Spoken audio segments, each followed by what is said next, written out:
Disolver. Disolver temporalmente el Congreso de la República. También las plagio es copia. ¿Copia dice? Es terrible, ya. Qué hombre visionario ese cojudo. Sí, me declaro inocente, totalmente inocente. Hola, soy Pedro Salinas y esto es Rajes del Oficio. Hoy vamos a conversar con el analista internacional Farid Kahat sobre Ucrania. Doctor Kahat, bienvenido a Rajes del Oficio. Gracias, buenas tardes. ¿Por qué es importante para los peruanos saber lo que está pasando en Ucrania? Bueno, si no bastara con máximas como la de Vallejo, nada del humano me es ajeno, debería bastar con saber que esta crisis, en caso de escalar, puede volver a sumir al mundo en una recesión internacional. Lo que está en juego es importante, más allá del ámbito militar, que en realidad afecta principalmente a Ucrania. En materia de escalada de sanciones, esto puede introducir las economías de Rusia y de la Unión Europea en una recesión si lo peor llegara a ocurrir. Por no mencionar el hecho de que yo soy de los que comprenden las motivaciones de Rusia en esta materia, más allá de la figura de Putin, en quien se centra toda la atención. Pero, dicho eso, también creo que lo que ha hecho Rusia de 2014 establece precedentes preocupantes para países como el Perú, que, recordémoslo, obtuvimos 50.000 kilómetros cuadrados de zona económica exclusiva por un fallo internacional de la Corte Internacional de Justicia, sin necesidad de disparar un tiro. ¿Por qué? Porque el principio de que es inadmisible adquirir territorios por la fuerza parecía un principio consolidado en la práctica del derecho internacional. La anexión de Crimea es el primer caso de una anexión por la fuerza, o sea, no respetando el principio de derecho internacional de que es inadmisible adquirir territorio por la fuerza, desde por lo menos 1967. No había casos así. Es un problema relativamente inusual. Dice que habría hecho Rusia en el 2014. Con Crimea, sí. Anexión de Crimea. Anexión de Crimea. Una península que está ahí al costadito de Ucrania. Sí. Ahora, Rusia puede alegar con cierta razón de que tiene argumentos históricos en favor de la soberanía sobre Crimea. El punto aquí es el siguiente: bajo el derecho internacional, qué tan bueno sea tu argumento histórico es irrelevante. Lo que el derecho internacional juzga es el medio a través del cual haces valer esos derechos que crees tener. Y está proscrito un medio particular, el uso de la guerra, es el término que utilizan algunas resoluciones de la ONU, para obtener territorio. No importa cuán buena sea tu reivindicación histórica, que de cualquier modo siempre es discutible, porque Rusia dice la población era rusa en Crimea, y Crimea fue parte de Rusia para todo efecto práctico hasta mediados del siglo pasado.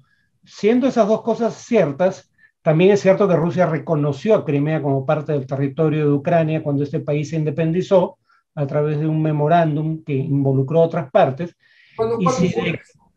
Perdón, eso es 1991, si no me equivoco, 90-91. Obviamente reciente.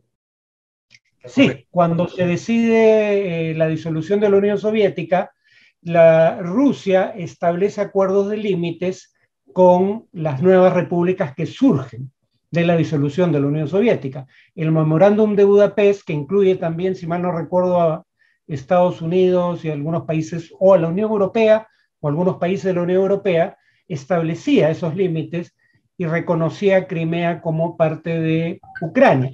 Repito, eso históricamente es discutible, pero en todo caso Rusia lo aceptó, ¿no? El gobierno internacionalmente reconocido de Rusia. Y si de preeminencia histórica se trata, los tártaros podrían decir que ellos estuvieron en Crimea antes que los rusos, y con ese argumento debería devolvérseles Crimea. Ahora, ¿por qué es tan importante Ucrania para Rusia? Para Rusia es fundamental por dos razones. De un lado, las ex repúblicas soviéticas se mantuvieron bajo control de Moscú durante el régimen comunista, que había ofrecido el derecho a la autodeterminación a los pueblos sojuzgados por el imperio zarista, porque esos territorios eran considerados estados tapón o territorios tapón. ¿Qué quiere decir eso? Territorio que pone distancia entre el territorio de Rusia y el territorio de potenciales enemigos. Ucrania es un país por el cual Rusia ha sido invadido en diversas ocasiones a lo largo de su historia.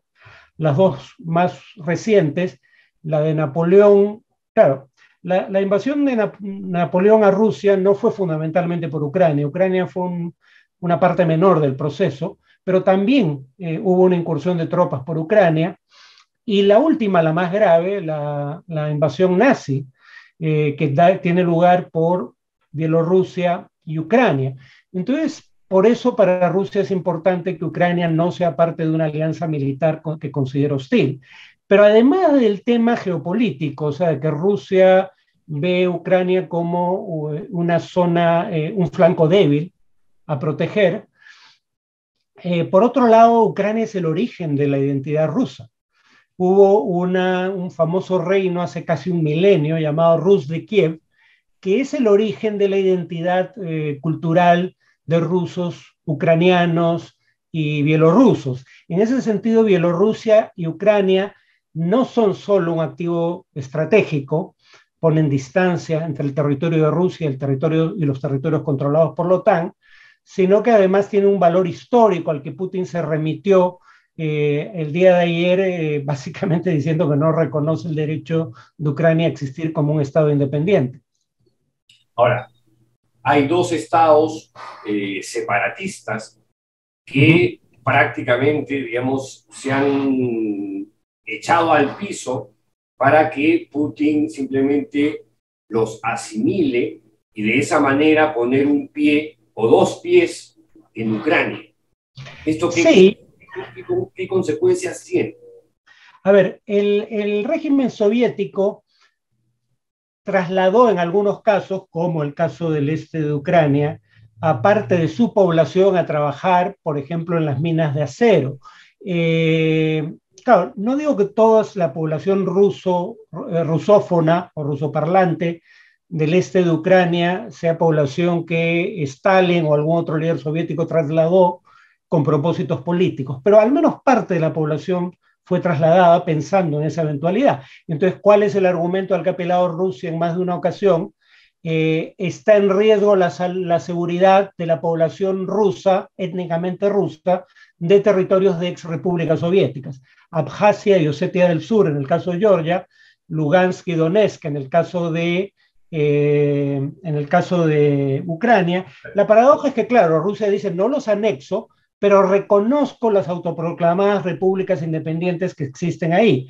La paradoja es que cuando uno ve los pasaportes que tienen los pobladores de esas localidades, en su gran mayoría son pasaportes emitidos por el Estado ruso. O sea, en la práctica esos son apéndices del Estado ruso. Nunca fueron estados independientes, pero sigue habiendo una diferencia legal entre decir reconozco su declaración de independencia que decir lo anexo formalmente al territorio ruso, como sí se hizo en el caso de Ucrania. Ahora, eso debería interpretarse ya como una invasión inminente. A ver, técnicamente es una invasión, ¿no? ¿Por qué? Porque Rusia está introduciendo a sus propias tropas en territorio internacionalmente reconocido de Ucrania sin el consentimiento del Estado ucraniano. ¿Por qué no se ve de esa manera? Porque ya había tropas rusas en Donetsk y Lugansk, solo que eran tropas que, como en el caso de Crimea, aunque luego se reconoció que sí eran soldados del ejército ruso, utilizaban pasamontañas y si bien usaban uniformes de guerra, no tenían distintivos que los identificaran. Entonces se hablaba irónicamente de los hombrecitos verdes, ¿no? Por el color del uniforme, pero que no parecían pertenecer a ningún grupo armado. No eran parte del ejército ruso según el gobierno ruso, pero tampoco pertenecían a una milicia conocida. Entonces ya había tropas rusas en Donetsk y Lugansk, que son las que garantizaron que esos espacios territoriales no cayeran en manos del ejército ucraniano. En ese sentido no hay un cambio notable en el statu quo con el ingreso de nuevas tropas. Pero esta pretensión rusa ¿podría gatillar una tercera guerra mundial, una gran guerra? No, porque la OTAN, primero habría que decir bueno, paso a eso un minuto, pero no, porque la OTAN ha dicho claramente desde el primer día que en tanto Ucrania no es parte de la OTAN no tiene obligaciones de asistirlo a través del uso de los ejércitos de los países miembros. O sea, el artículo 5 de la Carta Atlántica que da origen a la OTAN establece que un ataque contra un miembro debe ser considerado como un ataque contra todos los miembros que están a su vez obligados a acudir en defensa del agredido. Bueno, Ucrania no es miembro de la OTAN y desde un principio Estados Unidos y sus aliados dijeron que no iban a combatir en Ucrania. Sí dijeron que en caso de que Rusia pusiera tropas en Ucrania, iba a ser víctima de sanciones económicas sin precedentes, cosa que ya está empezando a ocurrir, y que la OTAN iba a apoyar militarmente a Ucrania, pero no iba a pelear por ella o con ella. Ahora, lo que hay que tener en cuenta y que rara vez se dice en medios occidentales aquí, es que también hay hechos que justifican la narrativa rusa. Ahora, en Estados Unidos, todos los líderes norteamericanos de la época se hacen los desentendidos. Lo acabo de escuchar en unas declaraciones de Condoleezza Rice, secretaria de Estado del gobierno de George W. Bush, respecto a las promesas que constan en documentos oficiales desclasificados del propio gobierno estadounidense, de no expandir, y cito a James Baker, secretario de Estado de Estados Unidos, a inicios de los 90, no expandir la OTAN ni una sola pulgada hacia el este.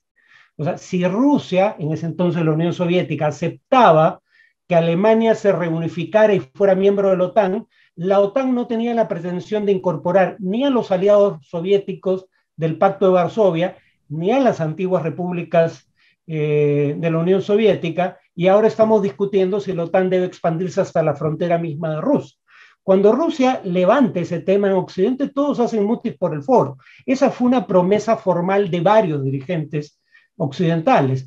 Luego, cuando cae el gobierno en 2014, un gobierno ucraniano que finalmente decide no firmar un acuerdo de asociación con la Unión Europea para firmar un acuerdo alternativo con Rusia, hay un video o en todo caso hay un audio que contiene las conversaciones entre la subsecretaria de Estado de Estados Unidos, Victoria Nuland, y el embajador estadounidense en Ucrania, donde Nuland dice, tal fulano no debe, Klitschko, un boxeador de peso pesado, campeón mundial de Ucrania, no debe formar parte de un nuevo gobierno. O sea, Estados Unidos discute quiénes deben formar parte de un nuevo gobierno cuando se derroque al gobierno prorruso, y cuando se le dice, pero la Unión Europea no nos apoya en este tema, su respuesta literalmente es la siguiente: fuck the EU, o sea, a la mierda con la Unión Europea, ¿no? O sea, hay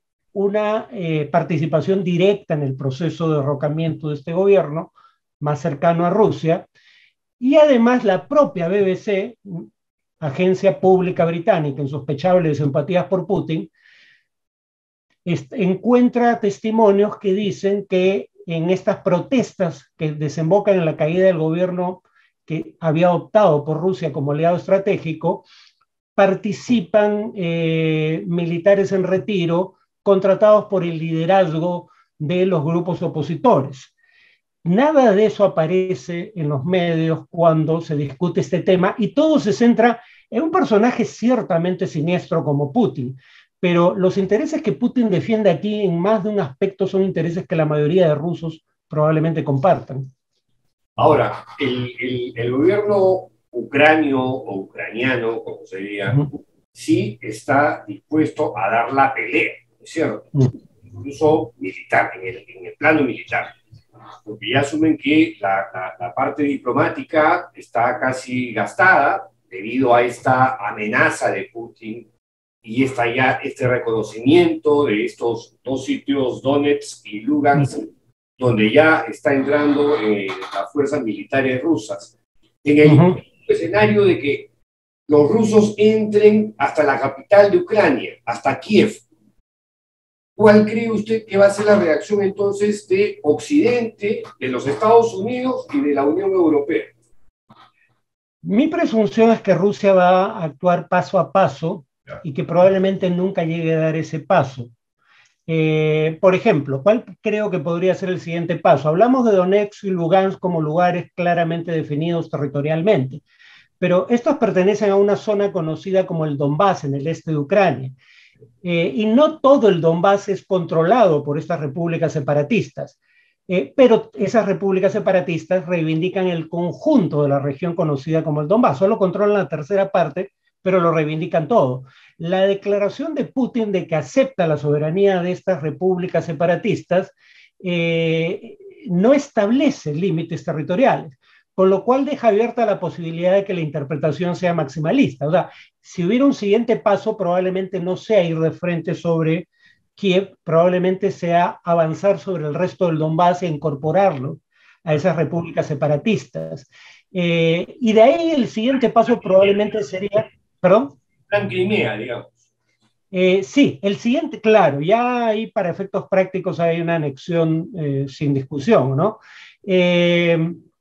Pero además la otra posibilidad es que el siguiente paso, una vez capturado Donbass, y tal vez sea parte de un solo acto, o sea, no capturar todo Donbass y luego hacer lo que voy a indicar, sino de frente ir a establecer una ruta terrestre entre Donbass y Crimea, porque Crimea en este momento no tiene conexión territorial con Rusia. Solo había conexión por mar, ahora creo que se ha construido un puente sobre el mar de Azov para llegar a Ucrania. Entonces, es muy complicado abastecer a Ucrania solamente por esa vía.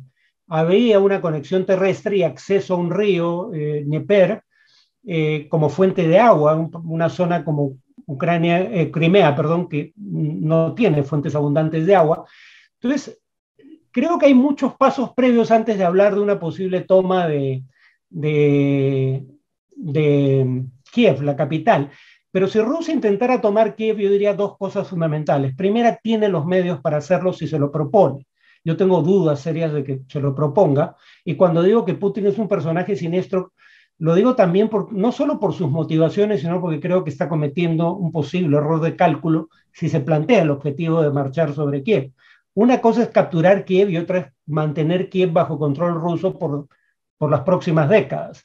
Recordemos que Estados Unidos derrocó a los regímenes del Talibán en Afganistán y de Saddam Hussein en Irak en cuestión de semanas, virtualmente sin sufrir bajas.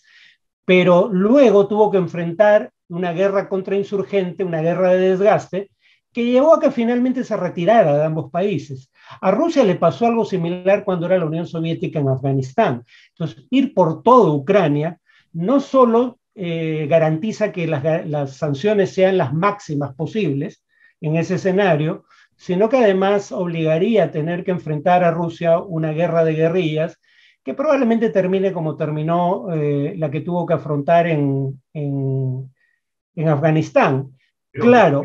Ese ensayo de tener cierta hegemonía sobre Kiev o sobre el gobierno ucraniano, sí. ya no le falló hacia el 2013, 2014, cuando tenía este gobernante autoritario prorruso que generó estas protestas que terminaron con más de 100 y pico de muertos, y el gobernante asilado por Putin en Moscú. O sea, lo hizo y no le funcionó. No, pero ahí el tema es que él intentaba simplemente que el gobernante de entonces, Yanukovych, no firmara el acuerdo para ingresar eventualmente a la Unión Europea y firmara un acuerdo de cooperación económica con Rusia y otras ex repúblicas soviéticas. Cuando eso fracasa a raíz del derrocamiento de Yanukovych, recién es que Rusia decide intervenir militarmente. Y entonces Rusia tenía militarmente un poderío que probablemente no tenga la misma proporción ahora, porque el ejército ucraniano era un ejército de muy bajo nivel de preparación, con poco armamento. Ahora, merced al vínculo con la OTAN, Ucrania tiene un ejército que sigue sin ser competencia para el ruso, pero que puede infligir un costo mucho más alto, con mucha mejor preparación militar, con mucho mejores pertrechos, con asistencia de inteligencia occidental. Entonces me es difícil creer que lo que no intentó en un momento mucho más propicio como 2014, Rusia lo vaya a intentar ahora, ¿no? Ya, ahora, usted igual no descarta, digamos, un arrebato afiebrado de Putin por meterse hasta Kiev. Sí, yo reitero, cuando dije siniestro, Tampoco lo descarta. no lo descarto del todo, porque cuando dije siniestro para referirme a Putin, por un lado ha mostrado más de una vez este lado que sacó a relucir ayer. O sea, ¿qué más quieren? Que les permitimos existir con algo de territorio, ni siquiera deberían existir, básicamente es lo que le dijo a los ucranianos. Entonces, Putin tiene este lado siniestro en el cual, si por él fuera, reconstituiría no la Unión Soviética, el imperio zarista. No es casual que el símbolo que aparece en la bandera rusa, detrás de él, hay dos banderas rusas. Ese creo que es un mensaje subliminal. Dos banderas rusas detrás de Putin. Una, si no me equivoco, una con el imperio, con el símbolo imperial, y uno sin él, una bandera sin el símbolo imperial. Pero además de las motivaciones, hay quienes en Occidente ven a Putin como un genio de la geopolítica, ¿no? Capaz de ver más allá de lo evidente. Y yo tengo mis dudas de que eso sea verdad. En primer lugar, creo que tiene a su favor un factor que suele jugar a favor de los regímenes autoritarios en crisis como esta. Hay estadísticas que sugieren que los gobiernos autoritarios son menos proclives a pagar un costo político si tienen una derrota militar en una guerra que inicie. Y entonces, claro, eso les da más margen para correr riesgos. Y creo que Putin está probando eso. Las democracias son más proclives a sufrir consecuencias políticas por derrotas militares. Pero además está el tema de que en regímenes autoritarios, por su propia naturaleza, la información no fluye libremente y la calidad de información con la que se toman las decisiones es inferior habitualmente. También hay ejemplos pasmosos en democracias, pero habitualmente es peor en autoritarismos y sobre todo en autoritarismos personalizados, donde la forma de acceder a cargos importantes es teniendo el favor del gobernante. Y entonces tienes incentivos para no decirle las verdades en su cara, porque si esas verdades no le gustan, pueden llevar a que te elimine de su entorno, cuando no te elimine físicamente. Entonces yo diría que si alguien puede cometer errores de cálculo puede cometer cualquiera, pero es más probable que esos errores de ocurrir los cometa Putin que las potencias de la OTAN. Para no robarle más tiempo, doctor Cajat, pero poniéndonos en el peor escenario, ¿no?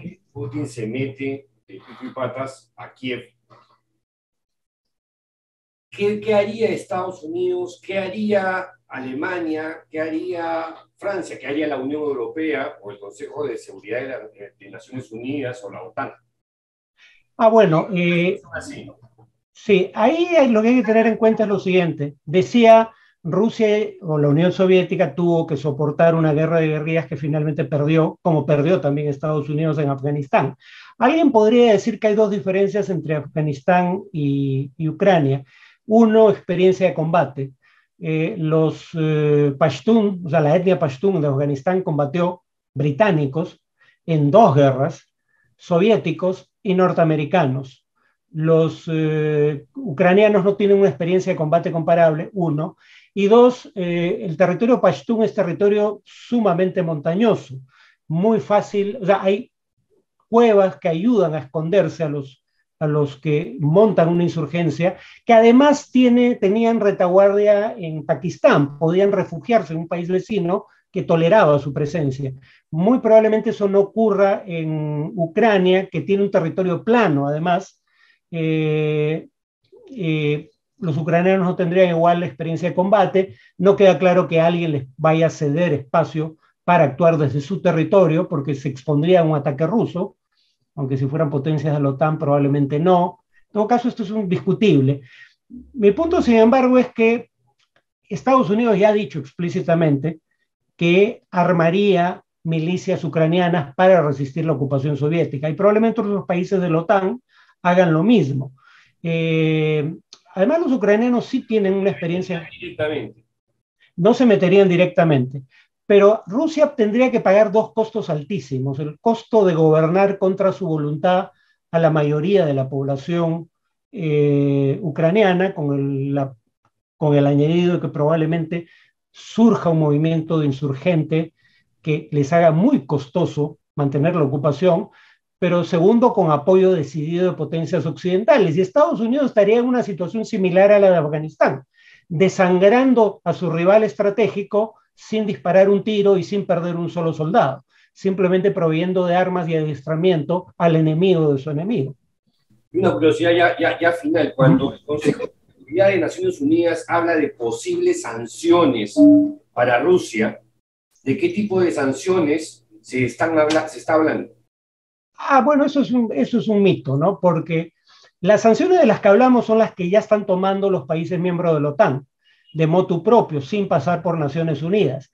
Teóricamente cabe la posibilidad de que Naciones Unidas también apruebe sanciones contra el gobierno ruso, pero eso en términos prácticos es imposible porque eso lo tendría que aprobar el Consejo de Seguridad de la ONU, donde Rusia es miembro permanente con derecho a veto. Entonces no hay forma de aprobar sanciones en la ONU contra Rusia. Es un blufeo, básicamente. Sí, sí. O sea, que estamos lejos de una tercera guerra mundial, más lejos todavía del uso de armas atómicas, cosas por el estilo. De eso sí, pero de un mundo que vuelva a tiempos más oscuros como los de la Guerra Fría y una economía internacional que vuelva a entrar en recesión, de eso no estamos tan lejos. Y el problema con el petróleo, ya con esta me voy, porque leí por ahí en la BBC que el efecto en el costo de los barriles de petróleo sería, el impacto sería muy, muy rápido. Claro, de hecho ya está subiendo el petróleo, ya había subido el gas, y Rusia tiene como principales exportaciones petróleo y gas. En ese sentido, Rusia hasta se beneficiaría de algunos aspectos de la crisis. El tema es si se lo van a comprar en la misma proporción en que se lo compraban hasta ahora potencias occidentales. Alemania ya dijo que no va a inaugurar en el futuro previsible el nuevo gasoducto a través del cual Rusia le iba a abastecer directamente de gas.